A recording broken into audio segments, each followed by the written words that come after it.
So the Dropsite preview is up on YouTube right now. Rules and models for the new Horus Heresy 3.0. Go to Warhammer on YouTube and you'll find Dropsite preview. Give you all the bits and things that they can tell us so far about Heresy 3.0. I watched it a couple of times over. I had to jump in, have to talk to my community. Let's talk about it.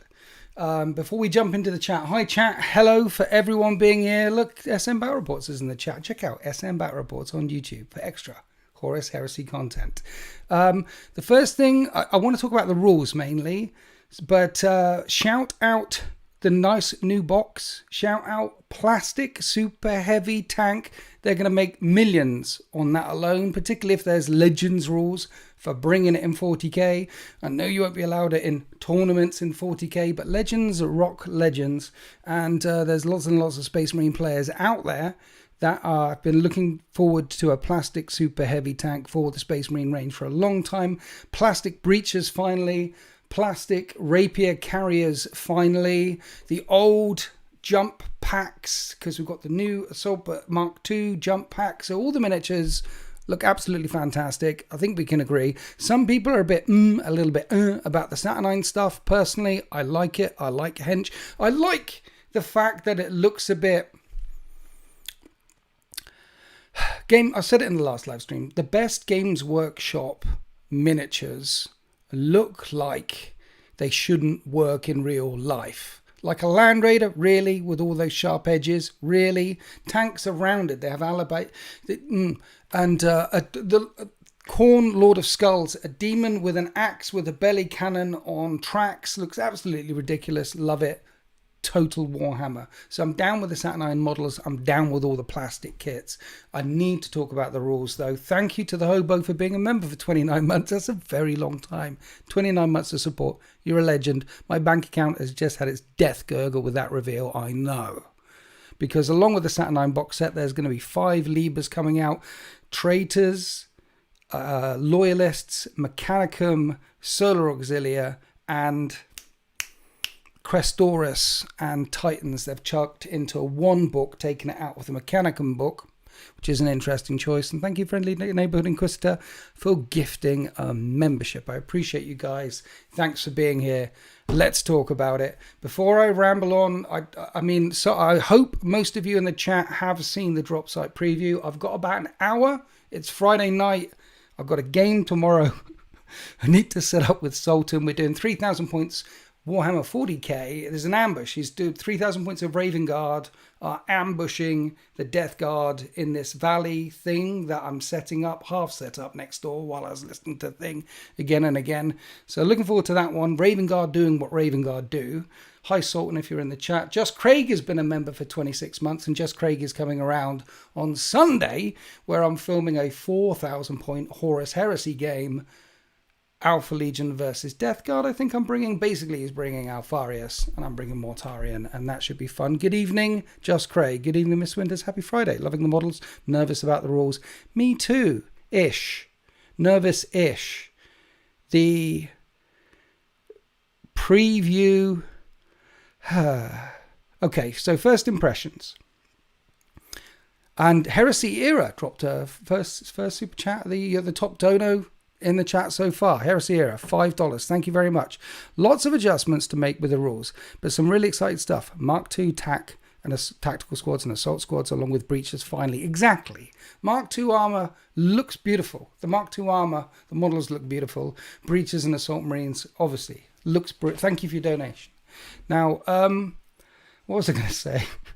For those of you who haven't been to any of my live streams, this will go off on some tangents as my brain juggles with it. What was I going to... I forgot what I was going to say. We're going to jump into the chat. We'll talk to the chat. Cautiously optimistic. That's where I was, wasn't I? I'm cautiously optimistic because all the Heresy community out there right now on the whole of the world that I've ever spoken to in my community and other people's community and in people who message me, all the things... All of us, every single person that I've spoke to who's a Heresy player didn't want new rules. Or if they wanted some new rules or would accept some changes to the rules. They just wanted tweaks. We just wanted tweaks because the Heresy community, unlike the 40k community, that can't wait for a new edition to come round. And because let's face it, 10th edition 40k is the tournament edition. I was saying that about 9th edition, but 10th edition really is the tournament edition. And 40k people who are not tournament players, which are 99.99% of the audience, are waiting for a bit of levity, a bit of narrative. They're waiting for more ways to play, which aren't just... Whereas Heresy players, they won't, don't touch my game. My game is good. Don't touch my game. And if you touch my game, just tweak it a little bit. Just tweak it a little bit. And I've done a few videos on it. Just tweak it a little bit. And it's a victim of its own success. Heresy is now the second most popular game that Games Workshop sell. Warhammer 40k is by far and away the most popular game that they sell, followed by Horus Heresy. Why? People like Space Marines. People like Space Marines. It is so popular. It has sold by the bucket load and just grown and grown and grown and grown and grown throughout this edition, that it's a victim of its own success. So Games Workshop says, hey, release another one and release another. We're going to get this on a 3-yearly cycle now, like 40k has been on a 3-yearly cycle for the last, since 7th edition, 7th, 8th, 9th, 10th. Yeah, they were all 3-yearly cycles. We're probably going to get it on Heresy as well because it's so popular. So we've got another rule set, and it's not just a tweak of the base rule sets. They are changing a few things, but we still fight at initiative order. The stat lines for that bolt gun still look the same. A bunch of stuff looked similar enough for it to be still an evolution of the Heresy rule set rather than an 8th edition reset, rather than a complete reset. So they haven't thrown the baby out of the bathwater. They are tweaking it more than we would like. And some of the things that they talked about that they're tweaking, I'm down with. I'm down to clown with some of the things. But let's jump into the chat first, see what you guys think, and then I might actually go through some of the notes I've written down. Got about an hour, guys.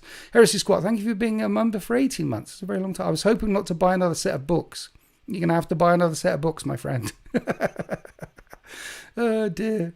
What have I got? I've got the good guys, I've got the bad guys, I haven't got Solar Auxilia, I've got Mechanicum, I've got Questoris Knights, and the Custodies were going to be a PDF on launch, and then they said that there's going to be a Liber coming out for the Custodies later down the line, which suggests to me new model. Sam Nash has been a member for 40 months. That's a very, very long time. Thank you, Sam. Also, a regular on the channel. Holy shit, that trailer and all the new models are so cool. Completely agree. You and me are vibrating at the same frequency, my friend.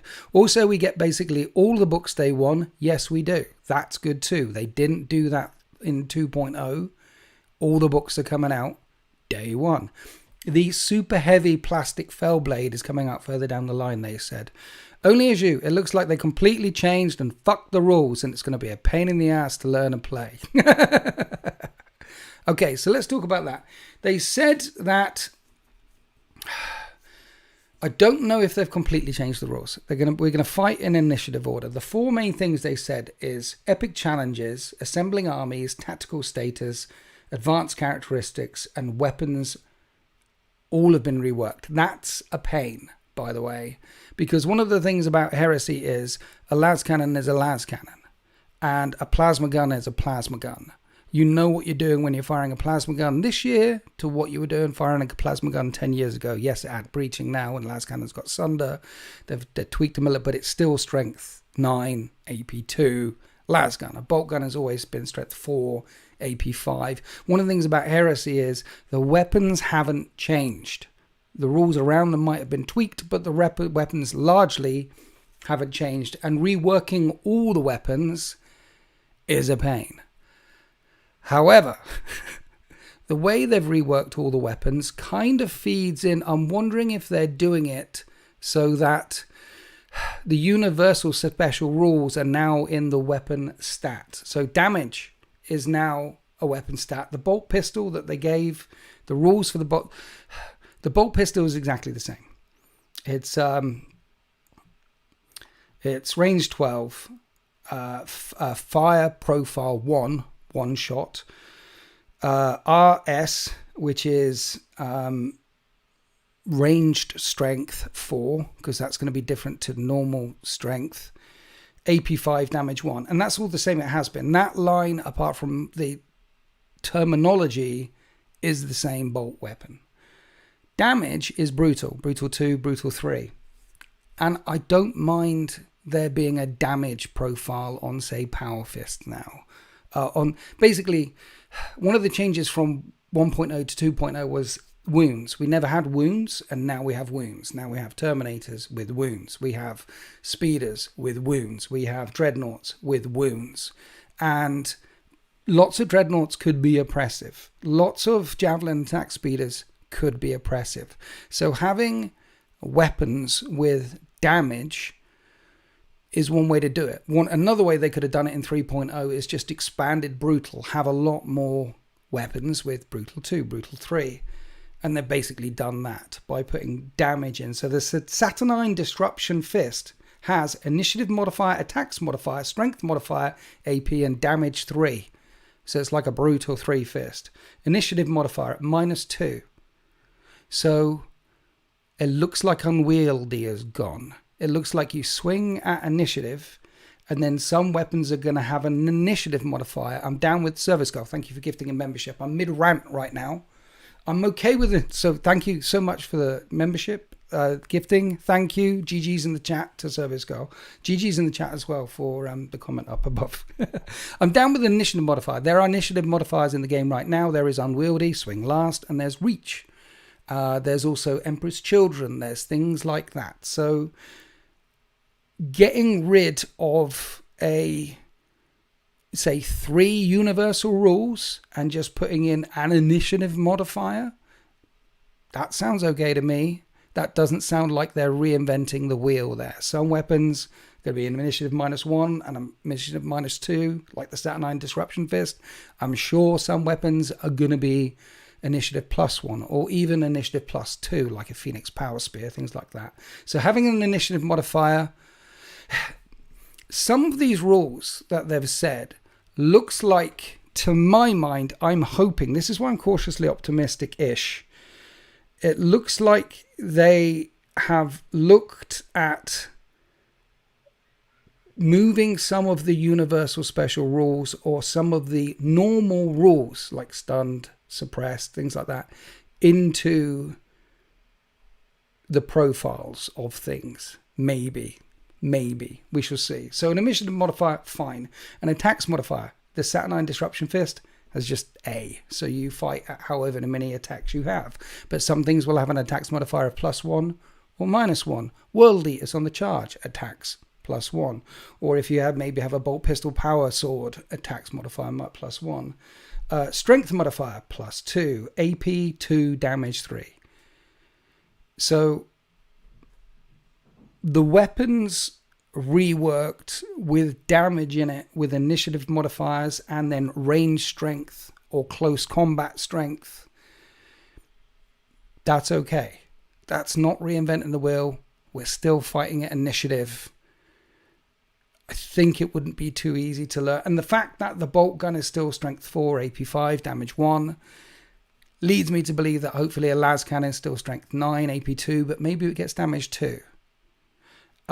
The one thing that I hope they haven't done, and I'm saying it right here, is give vehicles wounds. I hope there's still armor value. There's still templates in the box, okay? There's still the big template, the little template, the blast templates. I hope vehicles still have hull points, and you can one-shot a vehicle with a Magna laser rifle or a conversion beamer from 50 inches away, or a melter gun 3 inches away. I hope you can still do that with vehicles. I hope they haven't given vehicles wounds, because then the damage modifier that you have for, say, a Saturnine Disruption Fist or a Leviathan Power Fist or a Thunder Hammer, damage is just damage in Heresy right now. Damage doesn't affect vehicles, doesn't do more than 1 hull point to a vehicle. Damage just does wounds to things with wounds. Brutal just does wounds to things with wounds. I'm hoping damage still just does wounds to things with wounds, and that the armor values and tanks still feel like tanks. Maybe give them all an extra hull point, but definitely don't give them wounds. Touch wood. Pray to the God Emperor of Mankind. Do not give vehicles wounds. Make 40k and Heresy. Let's have two separate game systems, so the people who want to enjoy that game system enjoy that game system. People who want to enjoy that game. If they made Heresy and 40k the same game system, why would you do that as a company? Why would you do? Why? I mean, Blood Bowl doesn't have the same rules as Mordheim, as Necromunda, as here's different games that you could enjoy and play. So I'm hoping that damage is just an evolution of the brutal mechanic, and it doesn't affect vehicles. So that's weapon profiles, but the whole weapons reworked thing is my highest concern. Hopefully it won't be too much to relearn, because as I said, Bolt Pistol isn't reinventing the wheel, and the stats seem to be quite clear: an initiative modifier, a strength in range, a strength when you shoot something, a strength when you hit something. That seems to be.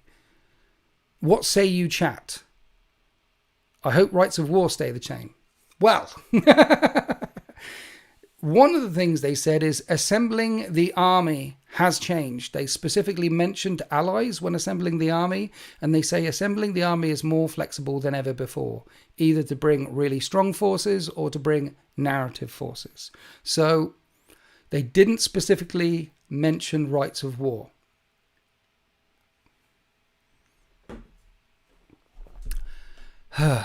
They didn't specifically mention detachments like you get in 40k either. They just said it's become more flexible. We can only speculate. I'm hoping that the Force Org slot stays the same. I'm hoping that by more flexible, they mean more access to more Rights of War, or an equivalent to Rights of War. I did hear from sources that certain Rights of War might be locked behind certain named characters, or Rights of War are only locked behind named characters, but that was a long time ago when they were looking at the 3.0 rule set. So whether that is true or not, or stated, that's speculation. We could sit here and speculate about how to assemble legions, how to assemble armies, how they might have changed. They just said it's more flexible. And one of the great strengths about Horus Heresy is Force Org, and the way you can monkey around with it by bringing certain elites as troops and certain heavies as troops and certain things as this and certain things as, and you do all that with the Rights of War. And one of the glorious things is Rights of War and building towards a certain, and they did mention in assembling the armies, they specifically said strong lists and narrative lists. So narrative suggests Rights of War to me, and they mentioned allies as. I can't speculate any further. I just hope Rights of War stay the same. I hope the Force Org stays the same, and I hope there's more access to more generic Rights of War. I want to see a Right of War for full-on breachers. I want to see a Right of War for full-on destroyer company. Why there isn't a Right of War for a full-on destroyer company? Whatever they come out in 3.0 when they say more flexible ways of assembling your army, there needs to be a rule set, detachment, however they do it, for destroyer companies. There needs to be one for full assault companies with jump packs and things like that. Full breacher companies.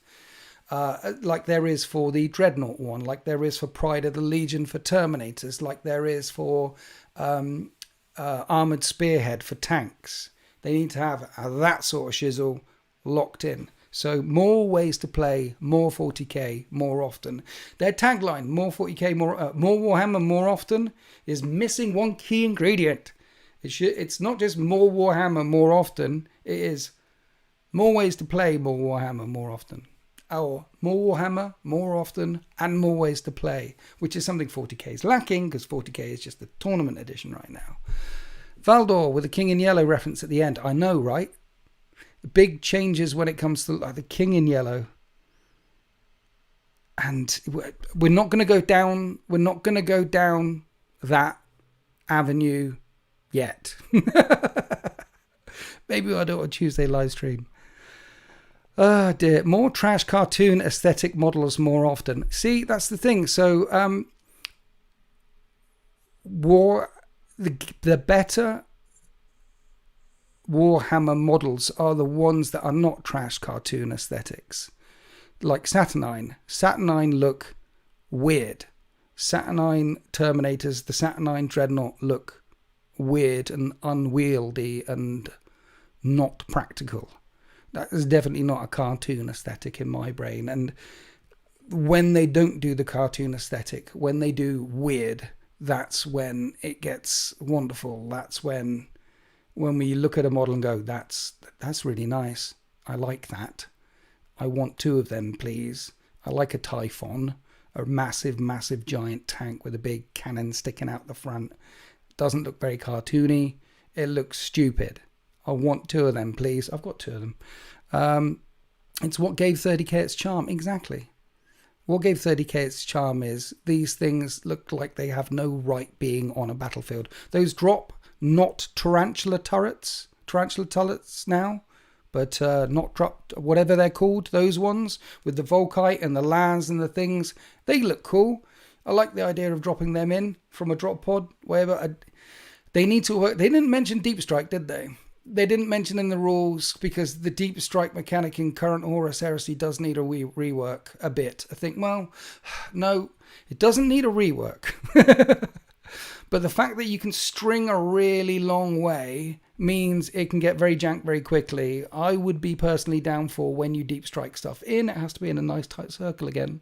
Like a Deep Strike assault to me from a teleport homer isn't that I've got 10 Terminators in a long line like this. A Deep Strike assault from a teleport homer is, I would have a rule which is every model must be must touch, be in base. You could do it like every model must be in base contact with another model in the unit, or you can do it every model must be put in a nice tight circle. It also increases the chance of a Deep Strike mishap. But yeah, Deep Strike is a thing. Space Wolves should never have ridden wolves ever. There are no wolves on Fenris. They're not riding wolves, and they are not. And they're not Space Wolves. They're the Venriki Felka, the Route. They don't call themselves the Space Wolves. That's a bit racist. Everyone else calls them Space Wolves. You're racist. How easy is it to learn to play Horus Heresy? Currently, it's quite difficult. So, good question. 40k is easier to learn and more difficult to master. 40k is easy to learn because the rules are very accessible. But more difficult to master is because there's 27 factions, I think.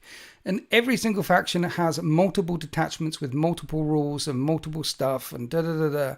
So you can get there quite quickly and then keep learning as you learn every single thing. Heresy is the other way around. It's more difficult to learn because the base rules are more complicated. But once you get there, the base rules apply to all the legions. So a las cannon in one legion is the same as a las cannon in another legion. The units that you have access to in the traitor legions, you have access to in the loyalist legions, with some exceptions with some legion-specific stuff. So Heresy is harder to learn, but more easy to master. And on that note, once you've learned Heresy, you understand your opponent's army very well, like 40k, you can pick up Space Marines and start playing Space Marines. And you learn Space Marines and you understand Space Marines and you play against your friend who's got Space Marines, and then you go down to the local club and play Tyranids, and you've never seen Tyranids before, or Eldar or something like that. It's like, what? That's 40k. There's more and more and more and more. And it changes all the time. 40k is data slates every 2 hours. Rules come out for stuff, and then the rules are overwritten straight away as well as points. That's 40k. Really hard to keep up. Heresy, hopefully when 3.0 drops, they do what they did with 2.0, which is they did not touch the rules and they did not touch the points. If you picked up Heresy right now, your points and the rules are the same as the points and the rules when it released. And long may it stay the same in Heresy 3.0 as well. So hard to learn, difficult to master. Yes. Chat. It's 3.0 chat. What do we think? Have you guys seen the Dropsite preview? What do you think of the rules? We've talked about assembling an army. We've talked about the weapons being reworked. Jacob, Mr. Hibbard, Thank you for dropping a donation. GG's in the chat to Jacob, please. GG's in the chat. I'm going to tell that. Changes to force organization could be fine. I think a line should be kept to current troop choices or troop choices. Yeah, I mean, changes to force organization. Right. I don't think they need to change the force org. 1 compulsory HQ, 2 compulsory troops. Line was a very good idea. And with rights of war, that's how you change your force organization to bring certain things as compulsory troops or certain elites as troops. You can move with the speed. You can do all sorts of things with the force organizer. It's not as fixed as it appears. And also there is bonuses and negatives. There's pluses and minuses to bringing rights of war and buggering around with the OG force org. Sometimes you just want to bring a non-right of war force because then you get the best of everything. You get your 3 heavies, your 3 elites, your 3 fasts. And often rights of wars tell you 1 heavy or 2 elite. Line is good as well. What we need is more options for more stuff to have line, like destroyer companies gaining line or breaches getting Heart of the Legion. Things. What we need is stuff like that. Tweaks, stuff like that. So more ways to play, more Warhammer, more often. I saw it, but I wonder how I could learn the rules since I would love to start playing. Alfredo, you're going to need a friend. On the box, it'll say for people over the age of 12 plus. It doesn't say on the box, friends not included. You're going to need to find a person to play with. Don't play with yourself. Play with a friend. Playing with yourself is fine. You can play with yourself if you want to. But really, you want to play with a friend. Too early to tell if rules are good or not. All depends on internal balance. Well, you see, this is the thing. Balance. That mythical unicorn that 40k has been chasing forever and that Heresy didn't really care about too much. There are some things in Heresy that are completely broken and completely OP. And the community balances around it. Heresy is a game where certain weapons cannot hurt certain things. In 40k, if I fire my bolt rifles at a Titan, I wound it on 6s. If I put Oath of Moment on that Titan, I wound it on 5s. In Heresy, if you fire bolt rifles at a Titan, the Titan kills you. It doesn't do anything. Our weapons are useless. That's Heresy.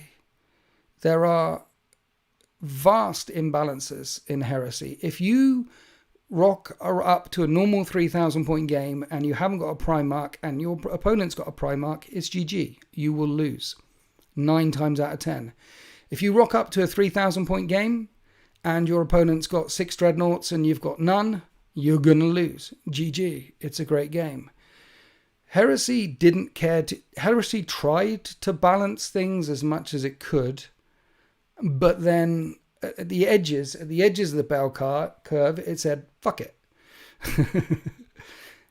It is the social contract. You need to talk to your opponent before you play a game of Heresy. Every time when someone turns up here to film a game, I ask 2 questions before they turn up. I don't want to see the list. I don't have to see the list. I don't need to see the list. I mean, they tell me what they're bringing.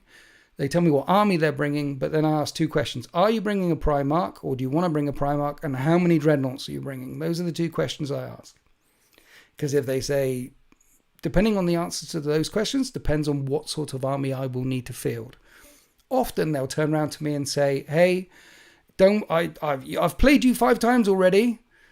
There's a couple of dreadnoughts. I'm not bringing, but I'm going to try out this type of thing. And they'll say, I'm trying out lots of bikes, or I'm trying out this sort of thing, or I'm trying out that sort of thing. So I'll build a narrative list which will help complement the other side of the coin. Heresy is also a game where a Marine can charge a unit of 20 Marines, and that Marine is a HQ beast, and hurt a couple of them, not get hurt back, and sweep and destroy the entire squad. and you pick up all those 20 Marines that they didn't kill. So they killed 3, no wounds back, failed sweep and advance, initiative roll off, and I hope they keep that rule in as well. They're not...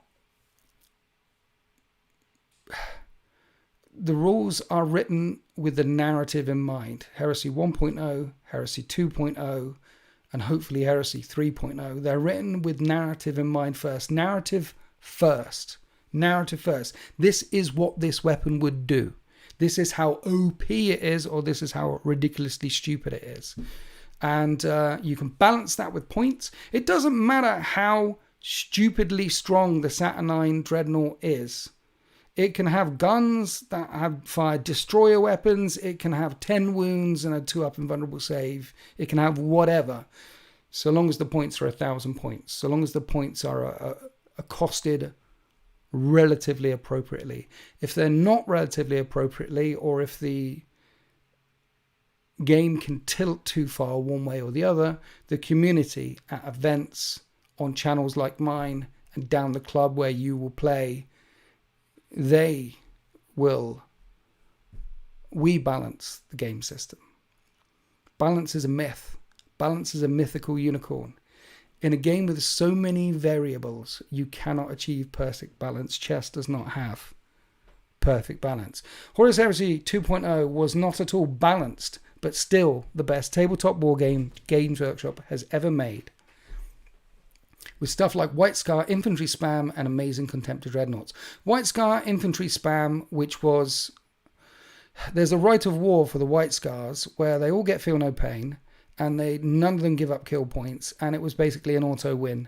If you brought, I forget, there's a White Scar right of war, which wins, I want to say, 4 out of 6 of the missions 90% of the time. It just does.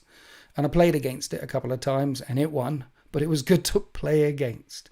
And I agree with your comment, Clenusilf. I agree with your comment. I've been in the hobby since 1986. And I've played many, many war games from other systems as well, many skirmish games. And of all the war games I've played and strategy games, I think 40k right now is more of a strategy game than a war game. And I like strategy games as well. But of all the war games I've played, Heresy 2.0 was the best war game system. Yes, it could be improved. Yes, it's not everyone's cup of tea. Yes, there's things I would tweak to it. But it was the best war game I've played, because when it sung, when it came to life, when it was working, and 50% of the time, 75% of the time, it really comes to life. You feel like you're playing a Black Library novel. I don't mind when my units get broken and run down. I don't mind when my units get pinned. I don't mind when you one-shot a tank. I don't mind when the deep strike scatters off the table, and I don't mind all the horrible things that happen to me, because it tells a story. And throughout the course of a 5 or 6 turn game, those things will happen to your opponent as well. The extremes of the curve. They snipped away the extremes of the curve in AOS and 40k. They've given so many rerolls, and they've given the opportunity to... This is the bell curve. They snipped the edges, but in Heresy, they kept those edges there. There are some extremes that will only happen once every 3 or 4 games you play. The tank blowing up next to your Praetor, on your Praetor failing a 2-up save, for it to blow up, for the range to... That number of dominoes to happen for your Praetor to die, it isn't going to happen every game. It's only going to happen once every 2 or 3 games, or depending where your Praetor... It's only going to happen every now and then. But the fact it can blow up and kill your Praetor, genius, love it. I say it doesn't happen every game. It feels like it happens every single game. Horus Heresy has more rerolls than AOS. I'm not sure it does. There's Hatred, there's Preferred Enemy, Twin Linked. What else? Nuncio Voxes.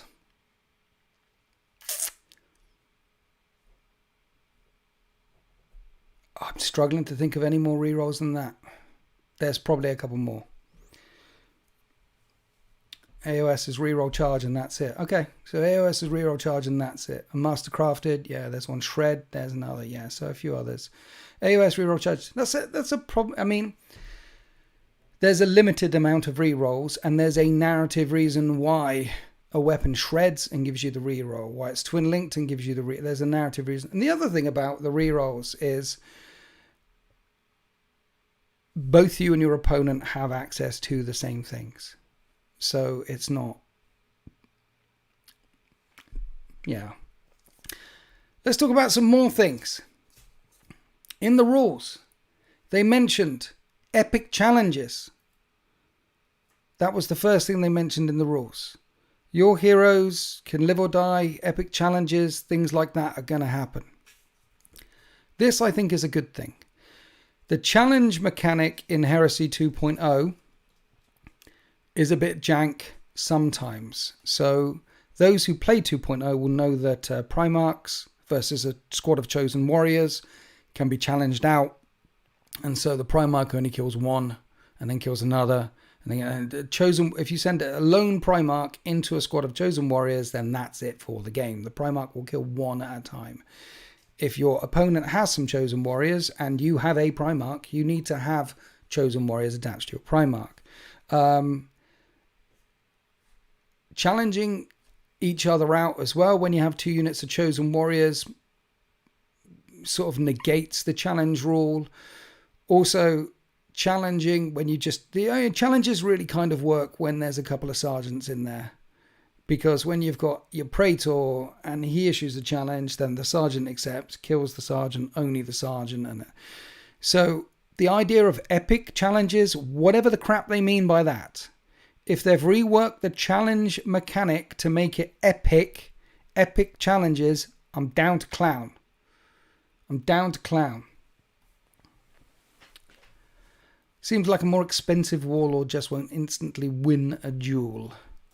We'll see. We'll see what happens with epic challenges. We'll see what happens with that.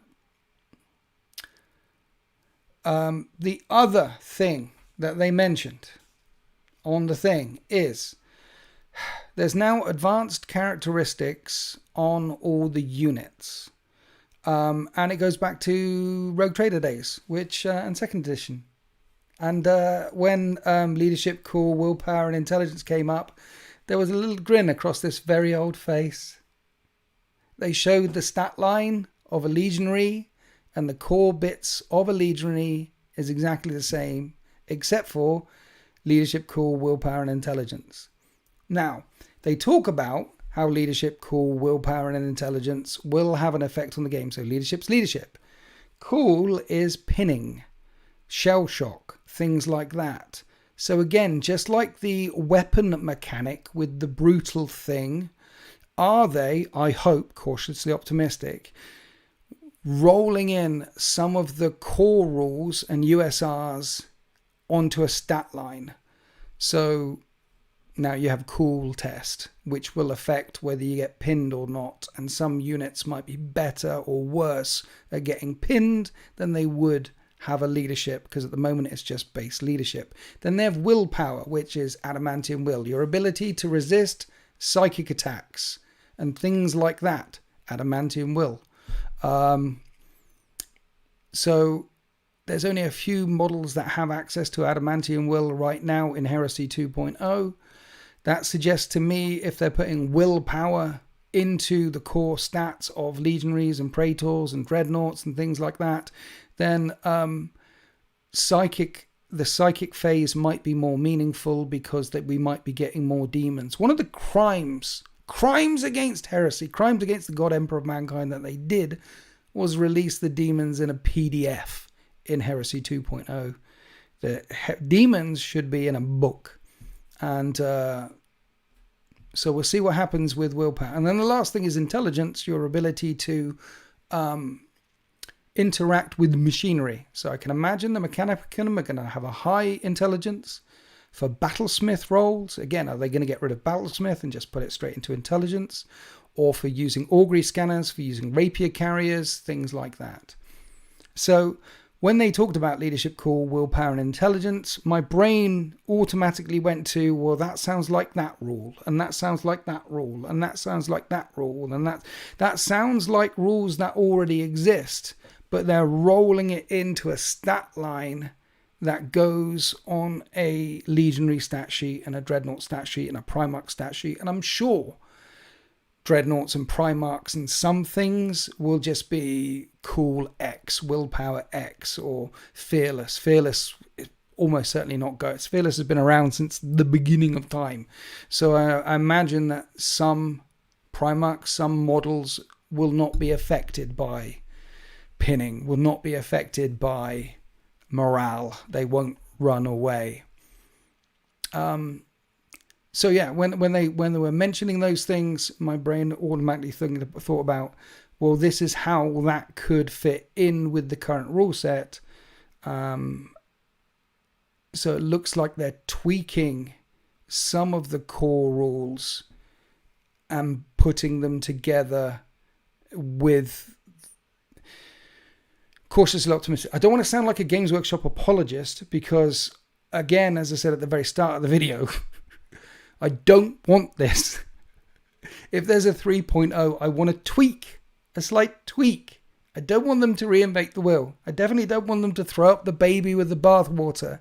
And I watched the Dropsite preview with sweaty palms, palm sweaty, mum spaghetti, the whole lot. And I came away, the first time I watched it, I was like, because I watched the rule section. First time I watched it, I was like, no.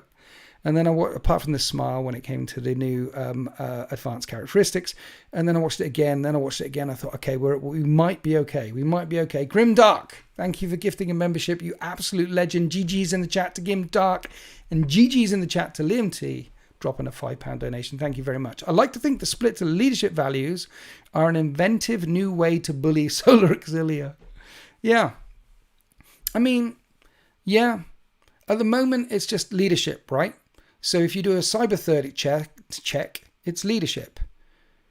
But why should my Magos Dominus do a cyber 30 check on leadership 10 and have a leadership 10? Why can't he have an intelligence of 10 and a leadership of 9? The same with cool checks for pinning and things like that, and suppression. So that seems okay. That seems okay-ish. Now I can have units that are both brave and stupid. What's not to love? Yeah, that's Mechanicum all over. Brave and stupid. The robots will be very, very brave, very high leadership, probably fearless, but dumb as a box of frogs. Brap is in the chat. Brap Scallion, man. Shout to Brap Scallion, my mod extraordinaire. Big brained crew amongst us, never even learned the rules for the last edition. I can't forget what I don't know. Yeah. That's the point. There's the Heresy is now the second biggest game that Games Workshop sell after 40k. People like Space Marines. They found a way to sell us all our Land Raiders and all our Terminators and all our Space Marines again. And what they did was release them all in plastic in a new rule set. And here we are. It's outselling AOS. It's outselling Old World. You're 40k, Heresy, 40k by a long way, and then Heresy. And it's a victim of its own success. And boom, we're getting a new edition when we don't want it. One of the things about a lot of Heresy players is I know a chunk have only just started playing or have only just got up to that 3,000 point limit and only just ready to start playing with their brand new army. And yeah, so they don't even have to learn the old rule set. They just learn the new rule set and off they go. I mean, the Heresy Mark II looks stonking good, mate. That Mark II armor, oh, sir. Oh, I'll have one with 2 sugars, please. Yeah, hello to you too. The tweak of the rules. Right, okay. Yes. So it looks good, guys. That bit looks good. Now the bit that I'm slightly worried about. We've done epic challenges. Epic challenges are now a thing. assembling an army, more flexible ways of assembling an army, whatever that means. Hopefully they haven't got rid of Right of Wars, just expanded it. And if they haven't expanded it and they've got rid of it, hopefully there's more just flexible ways of just building an army in the Heresy. We talked about the weapons reworked. That didn't seem too game-breaking. That seemed okay-ish. And we talked about the advanced characteristics. The advanced characteristics just sound like some of the universal special rules or some of the core rules have been written into the stat sheet. So that sounds okay too. These things sound okay. And maybe they're good. And maybe it'll work really well. Mark II, suits you, sir. Suits you, sir. Yeah, you're describing me, 4 armies, and only now getting ready to play. I was describing you, Victor Danbach. You got 4 armies. You're only now getting ready to play. Start finishing off those 4 armies. Heresy 3.0 is coming out. Get yourself some breachers. Get yourself some jump pack guys. Get yourself some rapier carriers and some Saturnine and go to town, dude. And of course, the plastic fell blade super heavy tank. Oh, mama. Build me an army worthy of Mordor. But the last thing they talked about in the raw sector, I think you have a healthy mindset about the. I'm trying to be cautiously optimistic. Okay, thank you, Chunky Shrapnel. I'm trying to be cautiously optimistic. Those bits didn't seem too jank. And let's face it, if they are really jank, and the Heresy 3.0, I'll give it a go. I'll give it a good go. You'll get battle reports on the channel up the yin yang. But there are battle report channels out there that do 2nd edition Rogue Trader Warhammer 40k games. I might turn into a 2nd edition Horus Heresy channel on top of all the other stuff I do as well. Maybe there'll be Heresy 3.0, Heresy 2.0, and then Warhammer 40. I don't know. But I'll give it a good go. And the community will give it a good go as well. But if they turn out to be jank, then the Heresy community is tight. It's like tighter than something that's very tight. You at the back, stop tittering. No tittering about the tight comment. They're very tight, and I can see a chunk of them, or a lot of them, sticking with 2.0 if the rules are jank. Rapiers were delayed at some point. The box art for them is Iron Fists and Sons of... I think the rapiers and the plastic tank and the plastic breaches have been around. So you talk about delays.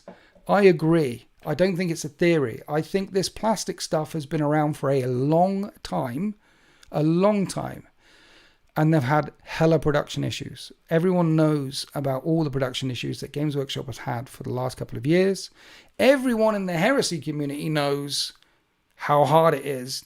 I've got Fulgrim up there. It took me 9 months to get Fulgrim. 9 months to get Fulgrim. Rapier carriers, rocking all shit. You couldn't get them. There's a reason why China cast and 3D printing has exploded over the last couple of years. And it's Games Workshop. So these plastic miniatures, guaranteed, were done for 2.0. But they couldn't get it out because Heresy is an unmitigated success and a victim of its own success. And now we're getting a new thing. I'm repeating myself. An unmitigated success, and they're building another factory which goes live in January 2026. Factory 5, 2026 on Willow Road right now. They can't keep up. They can't keep up. These have been done for a while. Don't reduce the number of 40k videos, please. The number of 40k videos increased with the launch of 10th edition. I did one every 2 weeks. And now I do... No, I did... What did I do? I did 3 every 2 weeks. 3 every 2 weeks. No, 40k videos. It went up. I was doing, but now I do 2 40k, 1 Heresy, 2 40k, 1 Heresy, 2 40k, 1 Heresy. That's the pace on the channel. And that's mainly dictated by the people who come around here and the armies they bring. I don't intend to reduce any content. Yes, but it did go up after DZ. I increased the amount of the thing. Yeah, Raging Horn, thank you for your donation. Is 3rd edition the wrong time to start Horus Heresy, especially with a thematic Raven Guard army? Will it be 40k all over again and lose all my games?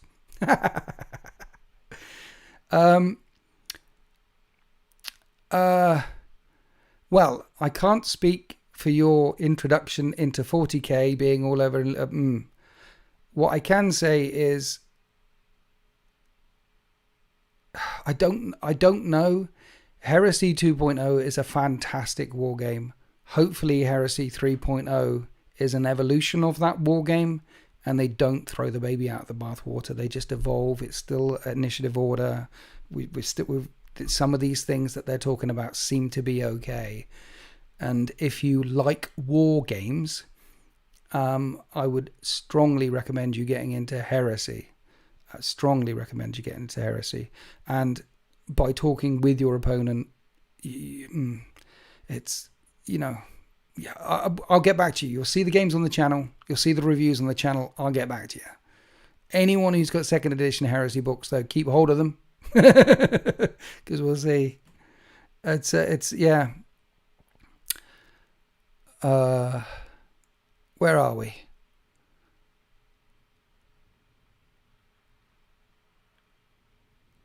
Got to admit, I shamefully cancelled my membership because not enough Heresy content for me. I'm sorry there isn't enough Heresy content for you. Like I said, I do 40k, 1 Heresy, 240k, 1 Heresy, and that has been the heartbeat of the channel for about 2 years now, since Heresy 2.0 came out. Sometimes there is 3 or 4, sometimes rarely 3 or 4 40k and 1 Heresy, because the heartbeat of the channel is dictated by who comes around with what armies. Now, you can be a member, you don't have to be a member, entirely up to you. And I wish I could make more content, but I only have so much time. Actually, I wish there wasn't a members thing. Honestly, I really wish there wasn't a members. I wish it was all free all the time, all on YouTube for you guys to see all the time. I wish the Warhammer YouTube ecosphere was as popular as like Call of Duty and Fortnite and Armor and Rust and all the video game ones, or D&D, all that stuff, Critical Role. The big YouTubers with millions of views, they can just chuck out all the videos all the time. That's fine. But 40k and Warhammer and Old World and Heresy, we're small. We're a small corner of YouTube, a small but significant corner of YouTube. And if the views were up there in the hundreds of thousands and the millions, it would be all free all the time for you guys, because I don't like putting it behind a paywall, and neither does any other content creator in the Warhammer space that I've spoken to ever like doing it either. It's just, but we have to, if we want to do this full time and get as much content as we can out there for you. It's just the way of it. Yeah, it would just be easier for me. It would be so much easier. I make a video, I put it up. I make a video, I put it up. But here we are. And I'm so grateful. Just like SM Battle Reports were in the chat earlier, just like all those other Tabletop Tactics, Play on Tabletop, Tabletop Titans, Winter Minis, Valrak. Shout out to all my brothers and sisters in the YouTube sphere. Just like all those guys. All the members who support all the channels for everyone all the time. You are the true legends, because you guys keep this ecosphere as rich, the YouTube Warhammer ecosphere as rich as it is right now. Back in the day when I started 10 years ago, nearly 11 years on August the 19th this year, will be 11 years. Back when I started, it was tiny. Mind you, YouTube was a lot smaller, but it was tiny for a long time. And it's only grown more content, more often, more Warhammer for you guys because of the members out there. So shout out to all the marvelous members. Love you guys. Stay on target. Stay on target. It's hard to afford to give everyone a sub. It is. In this economy. Tell me about it. What we need to do is subscribe to Netflix and Amazon, because Bezos needs more billions. Subscribe to Amazon, Don't subscribe to Tabletop Tactics or Play On or someone like that. Give him to Bezos. He needs to build more rockets and shoot Thingy Bob back in space again. Raging Horn, thank you for gifting a membership. See, that's what keeps that keeps the lights on. Absolute legend. Thank you. Right, chat. GG's Raging Horn. I want to talk about the last thing that I was slightly worried about. We can edit that bit out. We can edit that rant about members out and make this just an hour-long video about the Dropsite preview discussion. I keep looking at the title, Dropsite preview discussion, because my Dropsite preview discussion. Do you notice that they did there's going to be a narrative book, Dropsite 1. One of the things that I ranted about once, I think I did a short on it or a clip on it once. Hello, Akula. One of the things I ranted about once was these books. And I think I did it on, I don't know when I did it on a live stream, but I've ranted about these books a couple of times now. And the rant was this. Yes, I like Peter Garman. Yes, I like the Civil War. Raging Horn, thank you for gifting another membership. GG's in the chat for it. J Raging Horn, thank you. I like these books. They're lovely. But some of them are crap and some of them are really good. This one, by the way, with the Shattered Legions in and Black Shields, genius. Me, massive Mechanicum player. Mechanicum are my favourite faction by law. Law faction. Long way. You don't get much grimmer in the dark than Space ISIS because they're religious fundamentalists to a T. With the whole, they're bad. Like space, fascist, ISIS, body horror. No, they're grimdark. In the future, in the grim darkness of the far future, you might think, yeah, I like playing Titus. I can play Titus as a Space Marine. That's cool. I could be an Inquisitor in the future. That's cool. There's a couple of things in the 40k universe you think that would be cool. But becoming an Admech Dominus, and Magos Dominus is not one of them. It's bad. Service Goal, thank you for gifting a membership. GG's in the chat for Service Goal. Love Mechanicum. But the Mechanicum book, big pile of pants. I read it. Tried to play some of it, big pile of pants. And one of the things that I like from the preview that they said is there's going to be a Dropsite narrative campaign book. Dropsite Part 1. Don't like that bit. It should just be Dropsite Massacre. Done.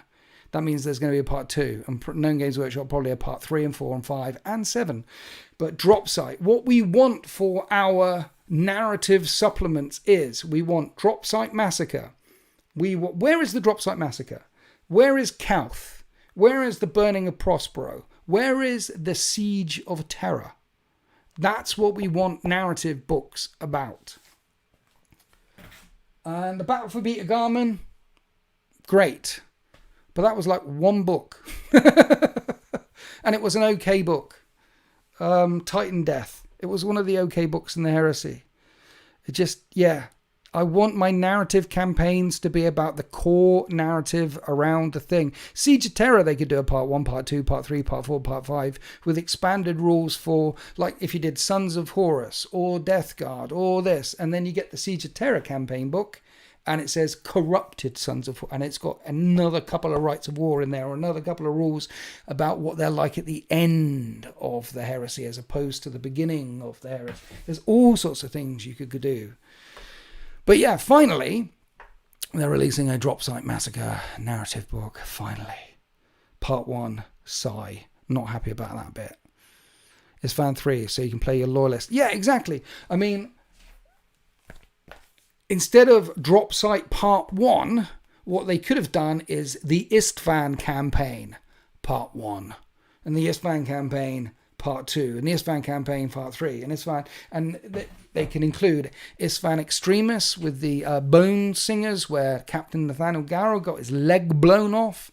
They could do Istvan 3, they could do Istvan 5, and they could do the Space Siege above the Mandeville Point of the Istvan system. That's a whole other thing that they touched on in the old black books. The space battle in the Istvan system, rather than just everything. There was a lot going on at Istvan. There was a lot. There was 9 legions there. What the 40k? Thank you for being a member for 2 months. Absolute legend. Didn't catch the Dropsite preview, but I much prefer this winter's preview. Thank you. And thank you for being a member for 2 months. Yes, Garrow lost his leg on Extremis. That's why he wasn't sent down to Isfahan 3. He got a new bionic leg and was stuck on the Eisenstein. That book, Flight of the Eisenstein. Anyway, he has his leg blown off, doesn't go down to Isfahan 3. That's why he's still hanging out. He's with Grulgor in the ship, finds out about the Life Eater and all that stuff. Sol Tarvitz, great book. Read it. Raging Horn, thank you for your donation. Can you realistically run a Black Shield army with Knights Errants attached and supporting dreads, etc., or nah? Not thematic and total bollock. Can you realistically run a Black Shield army? Yes, you can. With Knights Errants, yes, you can. What you'd have to do is run a Black Shield detachment and then include an allied detachment of Knights Errant. Or an allied detachment with a Knights Errant in, because you can't put a Knights Errant in a Black Shield Force org. They count as traitors or loyalists. They count as the opposite of whatever you're playing against all the time. So you could ally them in there at the War Master's command or at the Emperor's command and have, say, some Custodes with a HQ and a Knights Errant in it, or some Solar Auxilia with a Knights Errant in it. That's how you'd have to do it. And your minimum allied detachment is the Knight Errant and a troop slot. Heresy Era, thank you for your donation. I appreciate it. GDs, by the way, to Raging Horn and Heresy Era in the chat. Can we drop these guys some big W's, please? I think they're going outside of the chronological order so that more legions can get their shine time more frequently. Heresy 1.0 had legions waiting years. I think they're going outside chronological order so that more legions can get their shine time more frequently. Yeah, I mean, yes. Some legions have had more love than... So Heresy 1.0 with the Black Books started off on Isfahan 3. And so the Black Book number 1, Betrayal, had 4 legions in and that was it. And some people were waiting like 2 years. I think 2 years later, the Burning Prospero came out. And then we found out just how broken Space Wars were in 1.0. So yeah, they're definitely... I think the whole of the Heresy is out now. So when it comes to chronological order...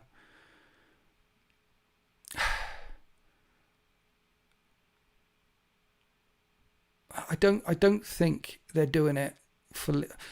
It's Games Workshop. They do what they think will sell most money. So this is called the Dropsite Preview, Heresy 3.0. Games Workshop don't call Warhammer 40k 10th edition. They call it Warhammer 40k. Games Workshop have never acknowledged the edition. And in Heresy 3.0, all the way through the Dropsite Preview, they didn't say Heresy 3.0. They said the new edition of Heresy, the new edition. In Games Workshop mind, there's one Horus Heresy, there is one Warhammer 40k, and there's one AOS and one other. And then there was an Old World which died and came back again. It got better. It was only mostly dead. I went to see Miracle Max. They're fine. Old World is back. It's Games Workshop. They're doing whatever they think will make the most money. And what will make the most money is the Dropsite Preview, Heresy, new edition, with the Dropsite Massacre. Because you're going to know about it. It's too bad, but I think vehicles look like they're all going to be monster stats like 40k. I don't know. We have no idea whether they're going to be monster stats like 40k. I think the damage characteristic is an evolution of the brutal USR. So you have Brutal 2 Thunderhammers, Brutal 3 Dreadnoughts, some Brutal 2 sniper weaponry, for example, and speeders and dreadnoughts and certain units with wounds is new to 2.0, and they were a problem and they are a problem. One of the most overused, abused units in Heresy right now is dreadnoughts and javelin speeders for a reason, because they have multiple wounds. So I think the damage characteristics, I'm hoping the damage characteristic is an evolution of the brutal USR to deal with them, to help tone them down or bring them into line, hopefully. I hope the damage characteristic has no impact on vehicles, just like the brutal USR has no impact on vehicles, and vehicles still have their own unique rules. We don't know at this stage. If vehicles go the way of 40k with wounds, this edition of Heresy will be flamed by the community and probably shunned by the community. A lot of people will test it, a lot of people will try it, and then a lot of people will drop it like hot shit and go back to 2.0. Because one of the glorious things about Heresy is vehicles feel like vehicles. They can get immobilized. They have armor facings. They can get stunned. Reinforced means something. Fast vehicles go very, very fast. A Sabre assault tank can go 32 inches in a turn. That's a long way. They feel like vehicles. It would be a big L, a massive L, if they take that away from vehicles. We don't know if armor values are still in 3.0. We don't know. But there is a new damage stat for weapons, which has some people freaking out. Yes, you won't be able to use your old books for the new edition. In every edition, you can't use your new books for the new edition. When was the Sabre released? It's not available in plastic. It's in Forge World. It's really, really expensive because it's in resin still. So it isn't released. It's a fast assault tank. And they're really cool with neutron lasers. Or you can put all the Volkite on them all the time, and they're really cool as well. Armor value 12, 11, 10, 3 hull points. Only 85 points with the Ambulis auto cannon on. They're good tanks. And they can come in squadrons.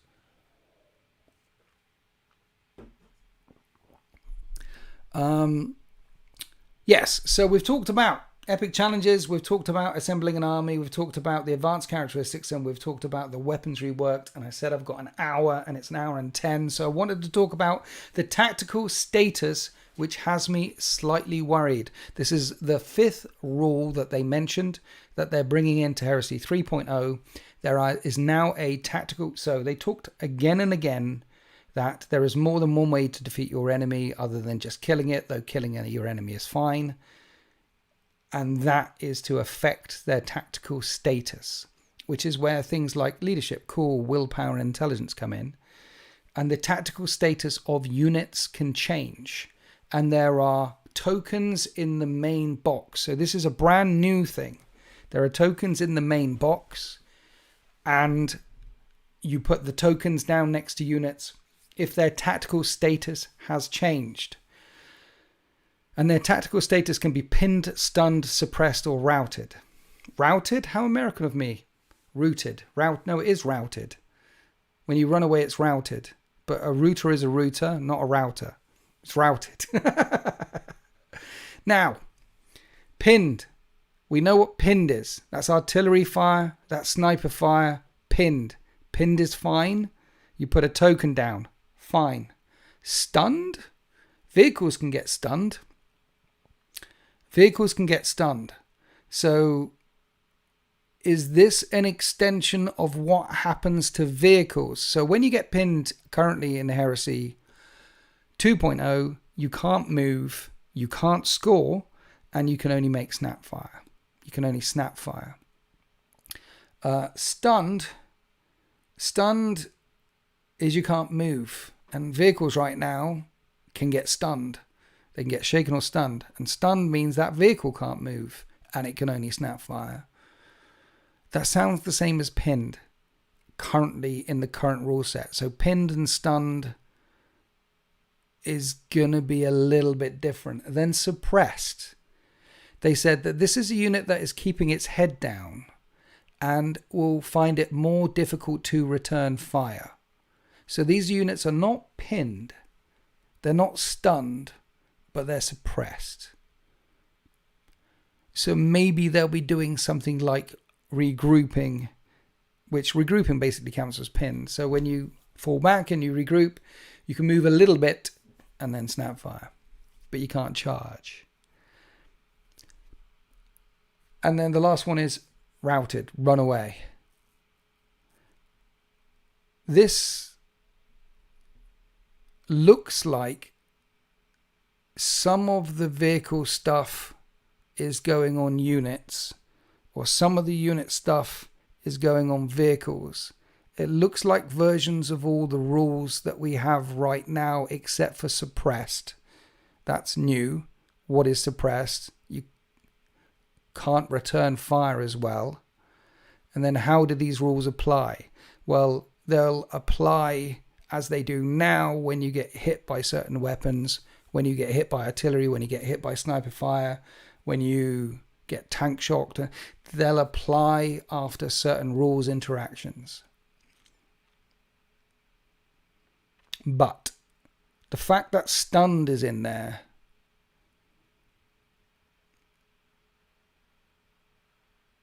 which isn't different from pinned, is that just for vehicles? Are they giving vehicles wounds? There's all sorts of questions.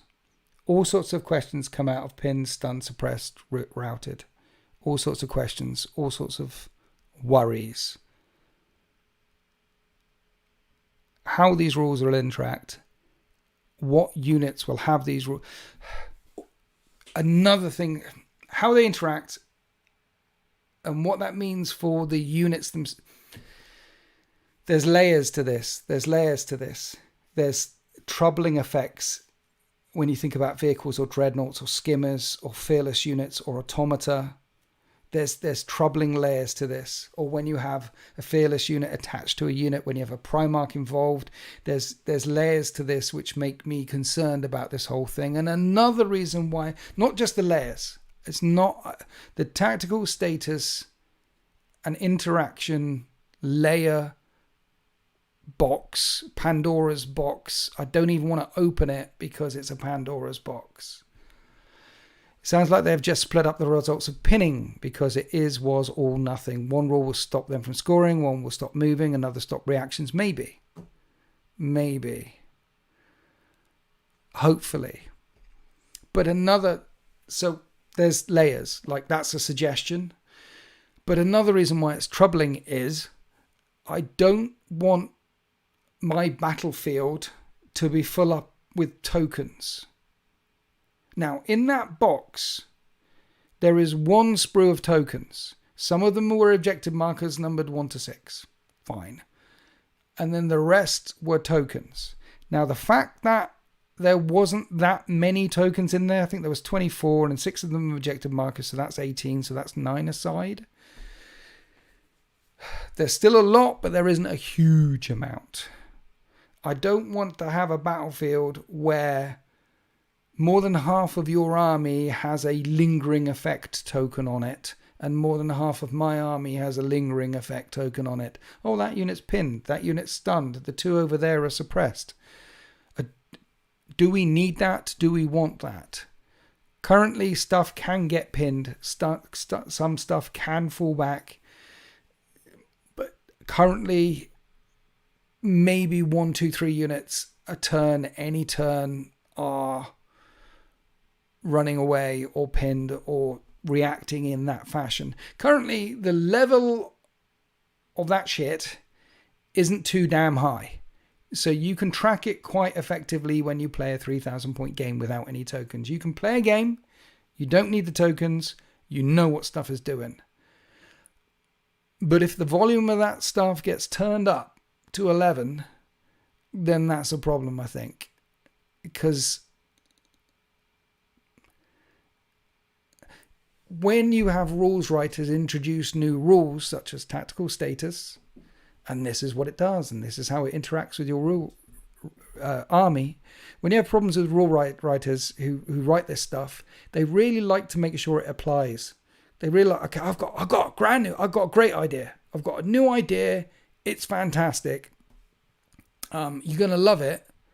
It's called Armor of Contempt, and it's going to be in every single faction, but we'll give it another name in every other faction. Only in that faction it'll be called Armor of Contempt. But and then you see the same rule cut and pasted across multiple factions, multiple detachments, all the times with 28 different names and 28 different versions of, but it all does the same thing.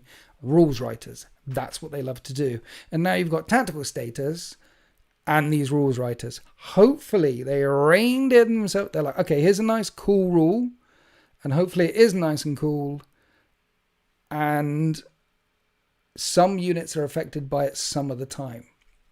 I am willing to concede that if more units are affected by it more of the time than currently is the case in Heresy 3.0 because of the leadership, cool, willpower, intelligence, advanced characteristics things, I'm willing to concede that if more units are affected more of the time by this new tactical status thing, and it works, then it works. Then I'm willing to concede that it could work. But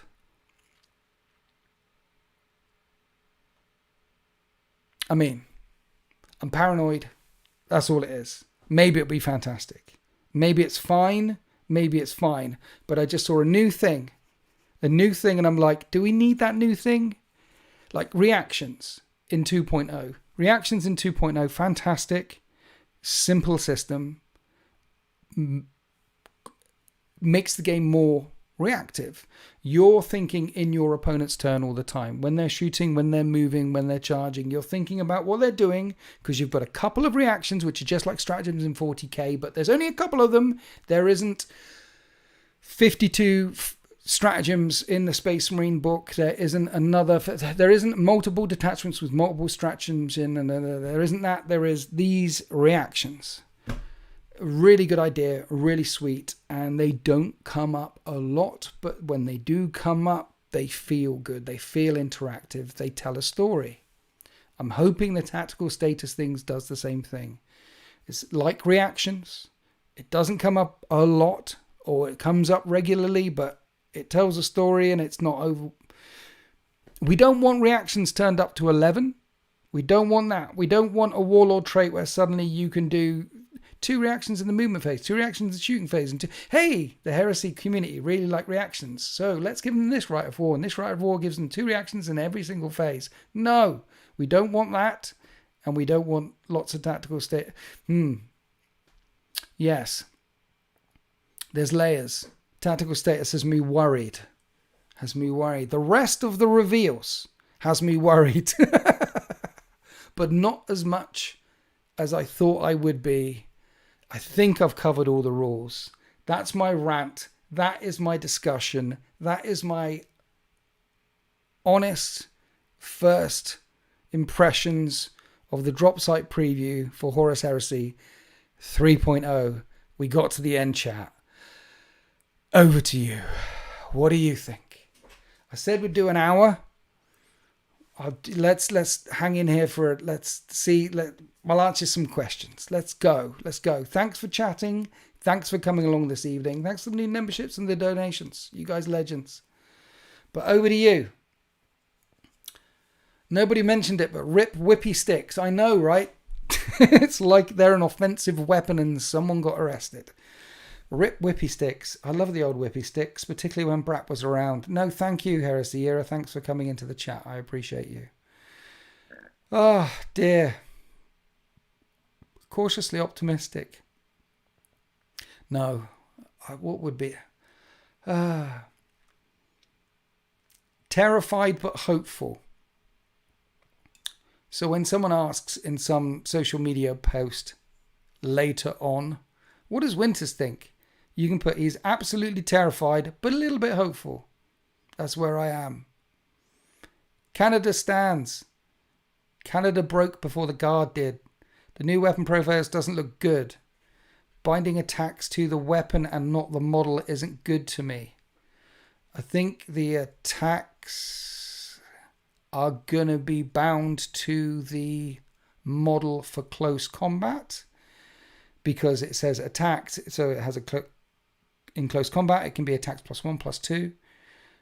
And then the weapon shooting ability is the weapon shooting ability, which has always been the weapon shooting ability. It doesn't seem different. It seems written differently, but it doesn't seem different to how it currently functions, the weapon things.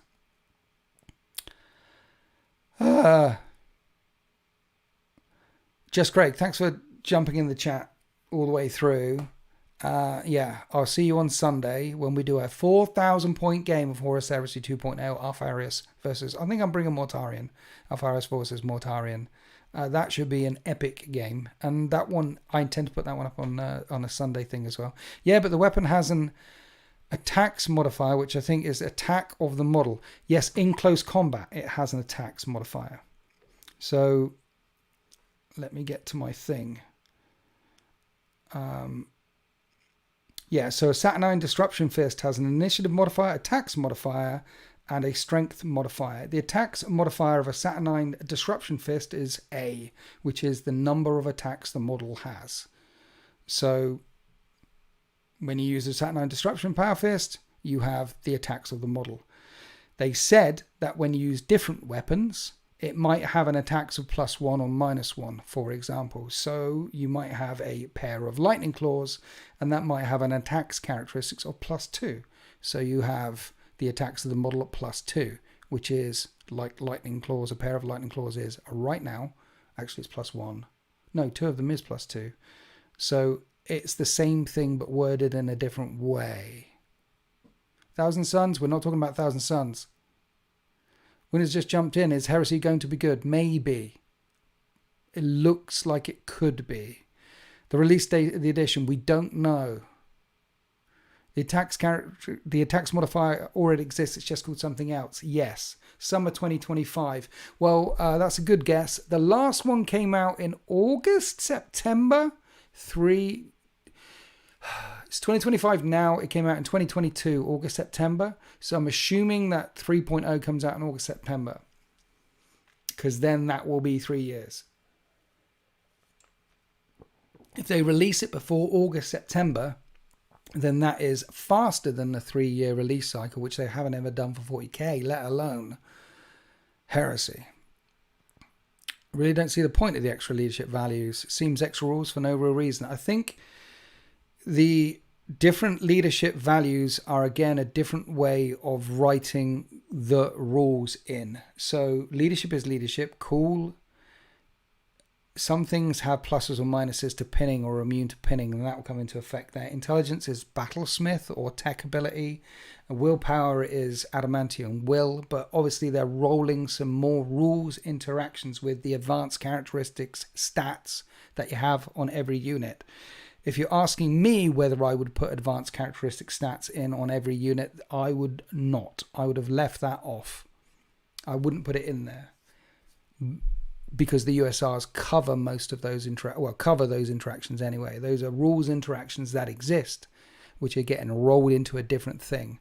Maybe they're doing it to make the game feel more accessible.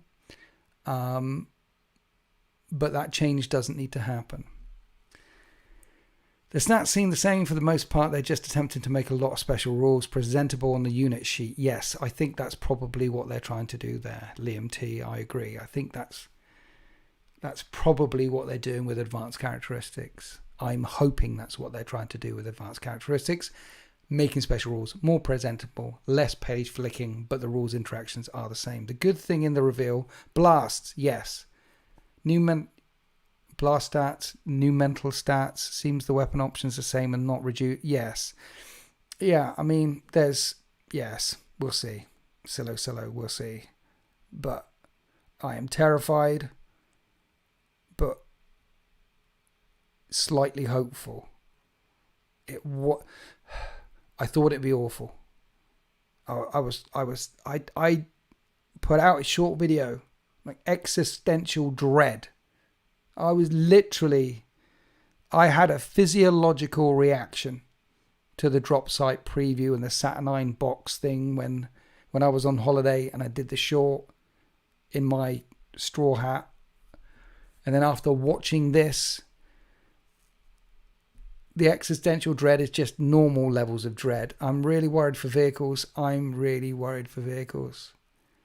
I hope we can play smaller games of Heresy. You can if you want to, Gus, but it doesn't really work that way. The problem with Heresy is Titans are 2,000 points. A Spartan with a Praetor and 10 Terminators in it can easily go over 1,000 points. That's why the game is set at 3,000 points. I've played quite a few games of Heresy at 2,000 points. It will work if you don't bring chonky units. But if you don't bring chonky units, it feels very 40k rather than Heresy. Heresy is about bringing a 700 point Fellblade. It is about bringing a Mastodon. It is about putting your Primarch in a Spartan with 10 Terminators for 1,500 points. So the 3,000 point limit, the 3,000 point level that they're pitching at is pitched at that because some of the points of some units can get redonk in Heresy. And good too. Absolutely brilliant. Good. Because good. Big. Good. Militia's too strong at 2,000 points. Militia can be very, very strong. It can be very, very strong, but they're away. Solar Auxiliary with Stubborn Leadership 10 can get quite strong. And Militia can get quite strong. But if you play Militia, Solar Auxiliary or Mechanicum, right now you're playing Heresy on hard mode. And if you play Custodes or Knights, you're playing Heresy on easy mode. The game is pitched around Legionaries. And Custodes and Knights are better than Legionaries. And the rules are written with a narrative in mind. And so narratively, they're better. And on the tabletop, they're better. And Solar Auxilia and Militia are worse than Legionaries. And so James from marchofwar.co.uk, I remember playing him where he got his first win with Militia. He had, was it 19 games or 20? It was a lot of games before he got his first win with his Militia. It's very, very hard. I wanted 3 things from 3.0. Templates, yes. Armor values, we don't know. No sergeants with 2-up saves, we don't know. If Artificer armor, I don't have a problem with Artificer armor. You have access to it, I have access to it. I don't have a problem with Artificer armor. You can have a discussion with your opponent beforehand about abusing Artificer armor or not. But I don't. I did a whole live stream on Artificer armor as well. The sergeant is the one sticking the head up, looking.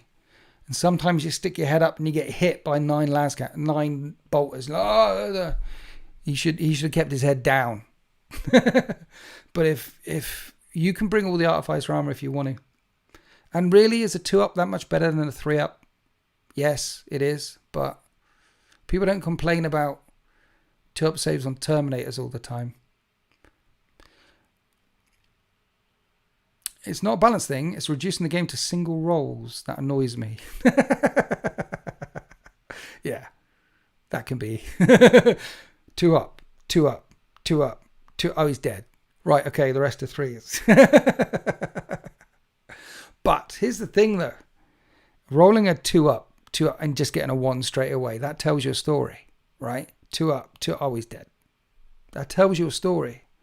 And when you've got 20 dice to roll, and you go 2-up, 2-up, 2-up, 2, and he passes all of them, and that's rare, but it has happened, and it has happened on a battle report on the channel more than once. But when that happens, that tells a glorious story as well. What a G. Down, men, down! Throwing them into the foxhole, making sure everyone's in cover first before he jumps in there and gets hit 20 times. You've seen Astartes. Everyone here has seen Astartes, on YouTube. When they're on the ship and they're chasing all the cultists down, and he walks around into the corridor and they're running away from him, and that rapier battery hoses through all the traitor cultists and hits him a bunch of times, and hits him a bunch of times, and he goes bang, bang, bang. He stands there and gets hit before ducks back into cover, pulls out plasma pistol, shoots, because he knew he could take it, and he fired a couple of shots off to see if it would kill it first. Bam, bam. Didn't kill it, took the hits, stepped back in. Artificer armor, probably not, but that's what it's like on the tabletop. What a G. Love that little bit of detail in Astartes. He took the hits. And then nope, my bolt gun didn't kill it. Time for a plasma pistol, which he overcharged straight away. Zzz, 1 shot and threw it away. Nice. There's a lot of AP3 weapons and a few AP2 though. There's a plenty of AP2 if you look for it. You can find plenty of AP2. Also snipers. Bring snipers. Kill the sergeants. Damage characteristics worry me. We'll see how it pans out. I talked about that. Talked about brutal. Right. I said I'd bang on for an hour. I've been here an hour and a half. Thank you for joining me this evening. It feels like therapy. I've been able to get a lot off. And also, I do a Talkie Tuesday live stream every Tuesday at 8 p.m. And then the live stream won't just be dominated by Heresy chat. I've managed to get this one out there now. So we can get back to talking about biscuits and cheeses and what sort of career you would have if you were born in the Roman Empire. We can talk about, and occasionally Warhammer, like we do on a Tuesday. But the Heresy chat is done. Mind you, if you do turn up on Tuesday and you want to talk more Heresy, and if there's been more reveals, come along, have a chat. Also, don't forget, thank you, Red Richmond, Winter's Dice. New Winter's Dice. Smoother than a frisbee thrown at a towel's face. Bluer than a slightly chilly towel. Are now available in blue. For a limited run only.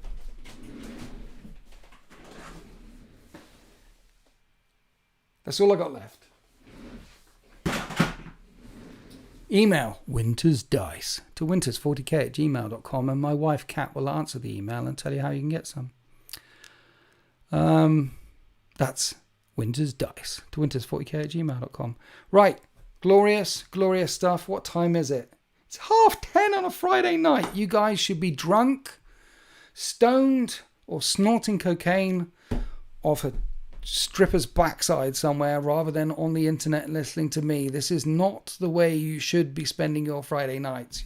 Gin and tonic in one hand, lines of copious narcotics in the other hand. Perfect butt crack. That's what you should be doing. You think Warhammer is expensive? Proper drug habit. Much more expensive. What are you doing? Drugs are bad. I've got to press that. Done and done. We're done. 4:31 in the middle of the states. Which state? I don't know what state we're in. We're going. Anyway, thanks. Happy wargaming.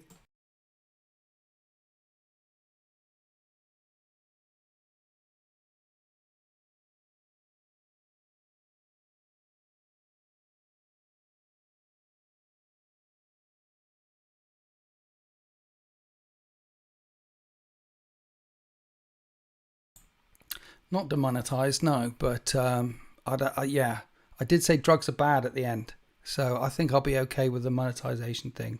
Probably, maybe. Do I care? No. I wanted to talk about the Dropsite Horus Heresy thing, but now you made me paranoid. Zillow, thanks. I'm going to go to bed paranoid now. No, I'm not. I don't care. Happy wargaming.